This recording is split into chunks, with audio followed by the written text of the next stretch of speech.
Hey guys, it's Coach G and Kaylee. So we got another video request. Last video we did submissions from the mount for MMA.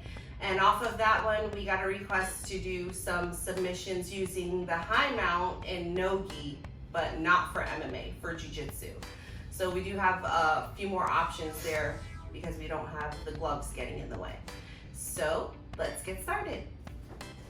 Okay, so before we get into the submissions that we can do from the high mount, first we need to talk about, since we're talking about just Jiu-Jitsu and not MMA, how are we going to get to this high mount in Jiu-Jitsu? Because since she's no longer worried about being hit, she's able to use her hands in a different way compared to if she was doing MMA. So she's going to be using these types of frames, right? Keeping me on her hips. That's where she wants me to be. So when she's framing on my hips like this, there's a couple ways that I can use. There's a couple things I could use to try and get her elbows out of the way to get up to a higher mount there. If we were talking about in the gi, if you start threatening any kind of chokes with the gi, it's going to free up her hands, you see, with her blocking and defending to get her hands out of the way and get to that high mount. But in no gi, I don't have the lapels to grab onto and threaten a choke in that way. So she's framing on the hip here. I'm going to be looking to take my hand and just put it under her elbow. I'm gonna walk my hand so that I get her elbow like into the crease of my elbow, right? So now I still have my feet flat like we talked about in the last video. My knees are pinched and my feet are tucked under her butt. And I'm gonna use this hand as a base. So that way if she starts trying to bridge and bump me any which way, I'm able to still have a good base here and I'm not gonna get rolled over.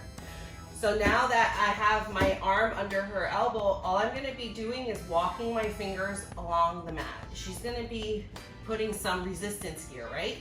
So I'm just gonna walk, walk, walk. When I feel I can't walk anymore, then I lean and I straighten my arm. And now before I go back, I'm just gonna walk my hand again and then come back down, right? There's gonna be a certain point where her arm comes to a point where she's not going to be strong here with this arm pushing in that direction, right? So I'm going to continue to do this. Walk, walk, walk, walk, walk, fight the resistance, straighten the arm, gain what I took, and come back. Now, once I have her arm up here, I can put this arm up under her neck and keep her arm there. I could even use my head to block her arm and keep it there, right? So now I'm going to be doing the same thing with the other side. So I can pull her in this direction, same thing. Come up underneath, walk, walk, walk, walk, walk, walk, walk, walk, until I have both her arms up, right? So now I can even crisscross. I grab one elbow to the other elbow here and I keep her arms pinned up over her head. Now it's easy to just go ahead and use this to slide up and gain that position where I want it to be in the high mount. So now her arms are stuck up over her shoulders and I've got my knees pinched, keeping her arms here. This is a bad position to be in when you're on bottom. You literally don't have much you can do here. You can't hide your arms, right? So this sucks for the person on bottom because literally they don't have much to fight with, right? So from here, what submissions do we have now that we have access to her arms and she has little that she could do, right? You can choose an arm here. You can set up your Kimura, right? So I grab the wrist, grab my wrist, I bring her elbow towards my body and I just start bringing her arm over towards the outside there. Get your tap. From that same position here, I can pin her elbow to my body and I can start with the wrist locks. Right? So think about whenever you're attacking someone's joints, think about what way that joint normally bends, how that joint normally works, right? So, and then you're gonna go opposite of what's normal for that joint, right? So same thing with the arm bars.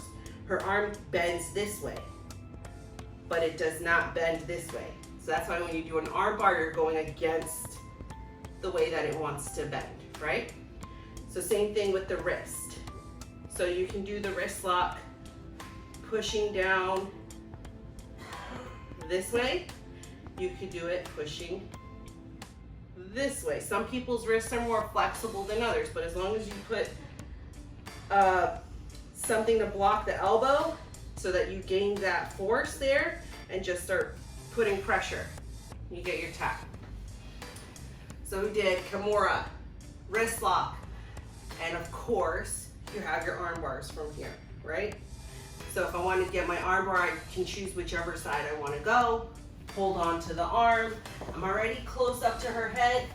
I can scoop under this elbow to get it out of the way and go to my S mount and then lean, come over. Like I said, we can finish from the top or we can come down and finish here.